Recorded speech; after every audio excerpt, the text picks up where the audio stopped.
Hello friends, आज मैं explain करने वाला हूँ नो हार्ड फीलिंग्स मूवी को।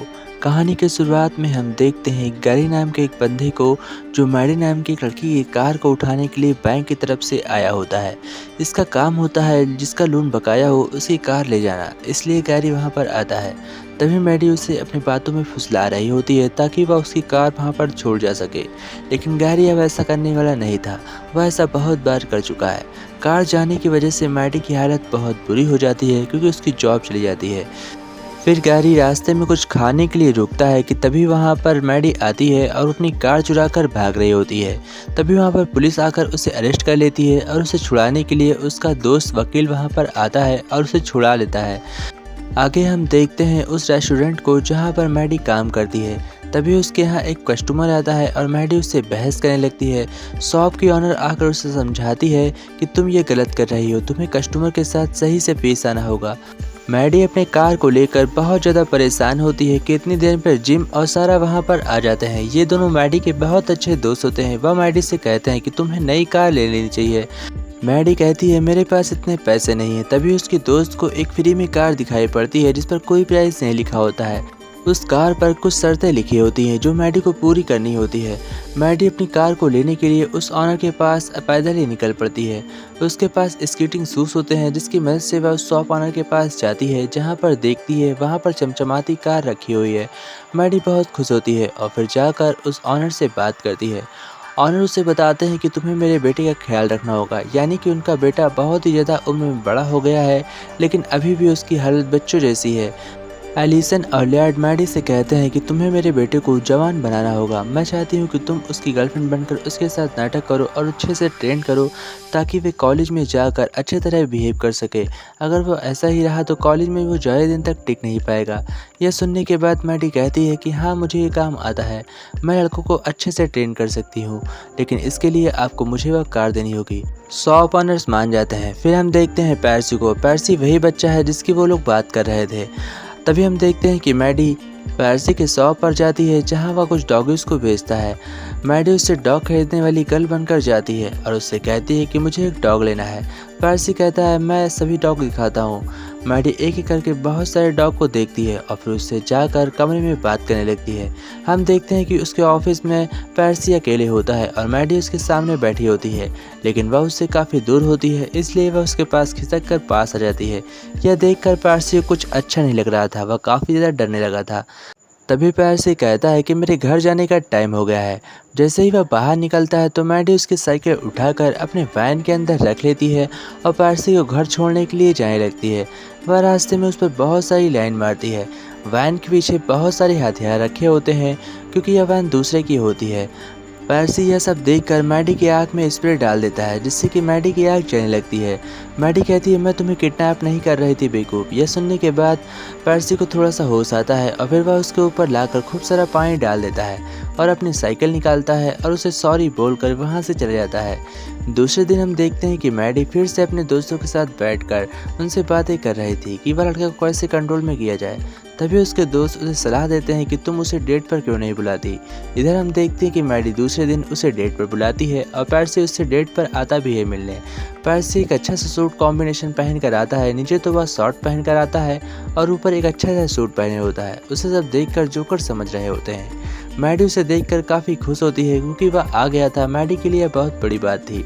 तभी मैडी उसे अपने एक्स बॉयफ्रेंड से मिलाती है। मैडी का एक्स बॉयफ्रेंड बहुत ही ज़्यादा अजीब था।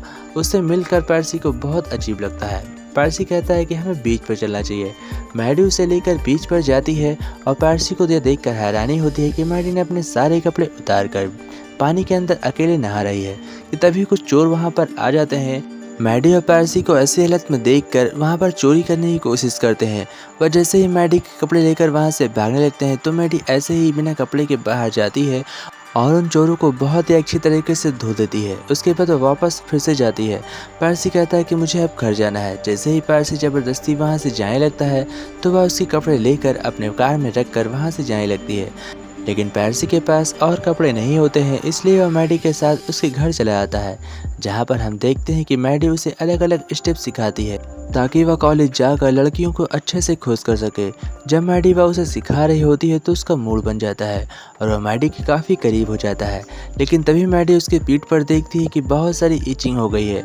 मैडी जैसे ही यह देखती है तो उसका पूरा मूड ऑफ हो जाता है, क्योंकि उसका मूड बहुत अच्छे तरीके से बन गया था और पैरसी उसके ऊपर चढ़ने वाला था, लेकिन फिर दोनों को ऐसे ही बातों से रात गुजारनी पड़ती है। दूसरे दिन सुबह हम देखते हैं कि मैडी फिर से उसका वही डॉग लेकर, जो डॉग वो खरीदने गई थी, उसे लेकर बीच पर टहल रही होती है। अब वो दोनों आपस में बहुत ज़्यादा समय बिताने लगे थे। मैडी पैरसी की बहुत अच्छी दोस्त बन गई थी और पैरसी भी मैडी के साथ बहुत ज़्यादा खुश था। वो दोनों आपस में बहुत सारे गेम्स खेलते हैं। बहुत दिन ऐसे बीत जाने के बाद पैरसी अपने एक पुराने दोस्त को बुलाता है, जिसका नाम जूडी होता है। जूडी मैडी से कहता है, तुम मेरे दोस्त के साथ मजाक तो नहीं कर रही हो, क्योंकि अगर ऐसा हुआ तो मैं तुम्हें नहीं छोड़ूंगा। मैडी उससे कहती है, तुम फौरन यहाँ से निकल जाओ। मैडी की बात सुनकर जूडी वहाँ से चले जाता है कि तभी मैडी के घर पर एक उसका पुराना दोस्त आता है, जिसका नाम खान होता है। वह मैडी का घर बेचने के लिए आया होता है, लेकिन मैडी उसे इनकार कर देती है और उसे वहाँ से भेज देती है। दूसरे दिन रात में हम देखते हैं कि मैडी और पैरसी फिर से एक रेस्टोरेंट में जाते हैं डिनर करने के लिए। मैडी उससे कहती है कि पैरसी, तुम बहुत अच्छा पियानो बजाते हो, क्यों ना तुम मेरे लिए कुछ गा कर सुनाओ। पैरसी कहता है, हाँ बिल्कुल, मैं तुमसे प्यार करने लगा हूँ और मैं तुम्हारे लिए एक सुंदर सा गीत गाकर सुनाता हूँ। पैरसी उस रेस्टोरेंट के अंदर सभी के सामने उस पियानो पर बैठकर एक बहुत ही अच्छा गाना गाने लगता है।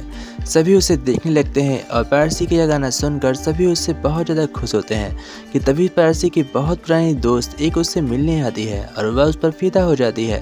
पैरसी यह देखकर बहुत ज़्यादा खुश होता है और मैडी को भी बहुत खुशी होती है, लेकिन धीमे धीमे मैडी को पैरसी से प्यार हो जाता है, इसलिए मैडी को अंदर ही अंदर जलन हो रही थी। मैडी और पैरसी फिर से उस कार में बैठकर लौट रहे होते हैं कि दोनों के बीच बहस हो जाती है। पैरसी कहता है, अब मैं तुम्हारे साथ नहीं रहूँगा। दोनों की लड़ाई होने की वजह से वह एक बॉयज़ पार्टी में चला जाता है, जहाँ पर उसे ढूंढने के लिए मैडी भी उसके पीछे जाती है, लेकिन उस बॉयज़ पार्टी में बड़े लोगों को अलाउ नहीं होता है। मैडी उम्र में बहुत ज़्यादा बड़ी थी, इसलिए वहाँ पर बहुत सारे गार्ड्स आने वाले थे। मैडी उसको ढूंढते हुए बहुत ही अंदर चली जाती है और जाकर उसे जब पैरसी मिलता है तो उसे बाहर निकालकर उसे उल्टियाँ कराती है, क्योंकि पैरसी ने बहुत ज़्यादा दारू पी रखी होती है। दरअसल ये सब पैरसी पहली बार कर रहा है, इसलिए उसे काफ़ी ज़्यादा अजीब लग रहा होता है, लेकिन मैडी को बहुत ज़्यादा खुशी होती है। फिर हम देखते हैं दूसरे दिन सुबह जब पैरसी सोकर उठता है तो वह अपने मॉम डैड से कहता है कि मैं अब कॉलेज नहीं जा रहा हूँ, मुझे मैडी के साथ बहुत ज़्यादा मज़ा आ रहा है और मैं ज़िंदगी भर उसी के साथ रहूँगा। यह सुनकर उसके मॉम डैड चौंक जाते हैं और मैडी के पास कॉल कर देते हैं। मैडी की और उनके मॉम डैड की वार्तालाप पैरसी सुन लेता है और जैसे ही पैरसी को इस बात का पता चलता है कि मैडी को उन लोगों ने भेजा है तो मैडी के साथ नाटक करने लगता है। वो मैडी को खाने पर अपने घर बुलाता है और फिर अपने मॉम डैड से पहचान करवाने की थोड़ी सी नौटंकी करता है। जैसे ही पैरसी को इस बात का पता चलता है कि मैडी इस कार के लिए यहाँ पर आई है, वह उस कार को ले जाकर जंगल में तोड़ फोड़ देता है और फिर जाकर बिस्तर पर सोने लगता है। जैसे ही मैडी उसके रूम में आती है तो वह उससे पूछता है कि तुमने ऐसा क्यों किया। मैडी कहती है, मेरे पास पैसे नहीं थे और मुझे एक कार खरीदनी थी, लेकिन तुम्हें इस लायक बनाने के बाद मुझे वह कार मिल जाएगी। इस बात को सुनने के बाद पैरसी कहता है, ठीक है, मैं तुम्हारे साथ रात गुजारूंगा ताकि मैं बड़ा बन जाऊं। अब वह पैरसी के साथ सोने के लिए तैयार था, लेकिन फिर वह अपने ऊपर कंट्रोल करता है और मैडी से कहता है कि मेरे मॉम डैड पूछे तो तुम उसे हाँ कर सकती हो और मैं तुम्हें जाने दे रहा हूँ। मैडी यह सुनकर वहाँ से चली जाती है। पैरसी कहता है कि ठीक है, मैं कॉलेज जाने के लिए तैयार हूँ और मैं कॉलेज जा रहा हूँ, मैं वादा करता हूँ मैं लौट कर कभी नहीं आऊँगा। यह कहने के बाद वह अपने सामान को पैक करता है और वहाँ से जाने की तैयारी करने लगता है। मैडी धीमे धीमे बहुत ज़्यादा परेशान हो रही थी, क्योंकि उसे पैरसी से प्यार हो गया था और वह नहीं चाहती थी कि पैरसी उसे छोड़कर यहाँ से जाए। मैडी अपना हाल अपने दोस्तों को बताती है, तभी उसकी दोस्त उससे कहती है कि हम भी लोग इस जगह को छोड़कर जा रहे हैं, क्योंकि हमारे पास इतने पैसे नहीं हैं कि हम यहाँ पर रह सकें। मैडी बहुत ज़्यादा डिप्रेशन में जा रही थी, क्योंकि उसके दोस्त उससे दूर हो गए थे और जिससे वह प्यार करने लगी थी वो भी उससे दूर था। अब वह पैरसी को खोजने के लिए हर कोशिश करती है, लेकिन पैरसी को कहीं पर कोई दिखाई नहीं पड़ता। जूडी से पूछताछ करती है पर जूडी को भी कुछ नहीं पता होता है। मैडी यह सब कर ही रही होती है कि उसे उसकी कार मिल जाती है और जैसे ही उसे वह कार मिलती है तो वह उसे लेकर सीधा पैरसी के पास जाती है और जाकर उसकी कार के ऊपर लेट जाती है। पैरसी उस कार को ले जाकर सीधा बीच में टकरा देता है, जिसकी वजह से उसके पिछवाड़े पर आग लग जाती है। मैडी जल रही होती है, वह उसे ले जाकर समुद्र में कूदा देता है और फिर वो दोनों सही सलामत बाहर निकलते जाते हैं। फिर हम देखते हैं कि वो दोनों एक दूसरे से सॉरी बोलते हैं और दोनों का पैचअप हो जाता है। वो दोनों फिर एक दूसरे के साथ रहने वाले थे। मैडी अपने घर को सारा को बहुत ही कम दामों पर बेच देती है ताकि सारा जिंदगी भर यहीं पर रह सके और खुद पारसी के साथ इस जगह को छोड़कर हमेशा के लिए जाना चाहती है। लास्ट में वो दोनों एक साथ हमेशा के लिए इस शहर को छोड़ देते हैं और इसी के साथ यह हैप्पी एंडिंग होती है।